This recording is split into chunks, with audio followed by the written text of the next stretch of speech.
മുസ്ലിമായി ജനിച്ചു എങ്കിലും മതവിശ്വാസി അല്ലാത്തവർക്ക് ശരീഅത്ത് നിയമങ്ങൾ ബാധകമാക്കരുത് എന്ന ഹർജിയിൽ വീണ്ടും കേന്ദ്രത്തിന്റെ മറുപടി തേടിയിരിക്കുകയാണ് സുപ്രീം കോടതി. ആലപ്പുഴ പനവള്ളി സ്വദേശിനി PM സഫിയ നൽകിയ ഹർജിയിൽ 4 ആഴ്ചക്കകം മറുപടി നൽകാനാണ് ചീഫ് ജസ്റ്റിസ് സഞ്ജീവ് ഖന്ന അധ്യക്ഷനായ ബെഞ്ച് ആവശ്യപ്പെട്ടിരിക്കുന്നത്. മതം ഉപേക്ഷിച്ച മുസ്ലിങ്ങൾക്ക് ശരീഅത്തിന് പകരം ഇന്ത്യൻ പിന്തുടർച്ചാവകാശ നിയമം ബാധകമാക്കണം എന്നാണ് ഹർജിക്കാരിയുടെ ആവശ്യം.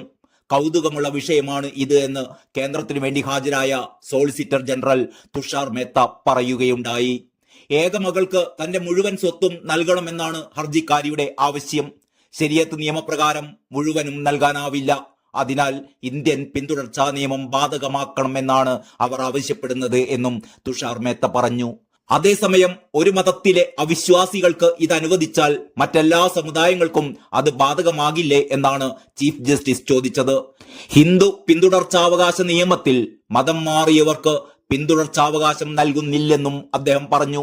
എന്നാൽ വിൽപത്രം എഴുതി വെച്ചുകൊണ്ട് സ്വത്ത് കൈമാറുന്നതിന് തടസ്സമില്ലെന്ന് സോളിസിറ്റർ ജനറൽ ചൂണ്ടിക്കാട്ടി. തുടർന്ന് ഹർജിയിൽ മറുപടി നൽകാൻ 4 ആഴ്ച അനുവദിച്ചുകൊണ്ട് കേസ് മെയ് 5 മാറ്റിയിരിക്കുകയാണ്. ഇതിനു മുമ്പ് ചീഫ് ജസ്റ്റിസ് DY ചന്ദ്രചൂഡിന്റെ ബെഞ്ചാണ് ഈ ഹർജി പരിഗണിച്ചിരുന്നത്.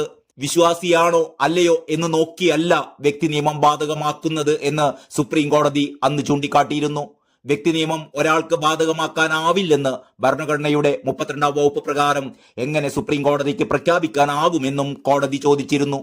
ശരീഅത്തിന് കീഴിൽ വരുന്നവർക്ക് ഇന്ത്യൻ പിന്തുടർച്ചാവകാശ നിയമം ബാധകമല്ലെന്ന് ഇതിന്റെ 58ാം വകുപ്പിൽ പറയുന്നുണ്ട്.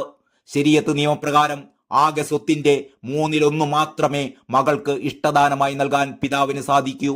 2/3 ഭാഗം ഹർജിക്കാരിയുടെ സഹോദരനാണ് ലഭിക്കുക. മാത്രവുമല്ല, ശരീഅത്ത് നിയമപ്രകാരം ഹർജിക്കാരിയുടെ കാലശേഷം സ്വത്ത് പൂർണ്ണമായും മകൾക്ക് ലഭിക്കുകയുമില്ല. അതിൽ സഹോദരങ്ങൾക്കും അവകാശമുണ്ടാകും. പക്ഷെ എന്തു ചെയ്യാൻ, എല്ലാവർക്കും വോട്ടാണല്ലോ ആവശ്യം, ന്യൂനപക്ഷങ്ങളുടെ വോട്ട്.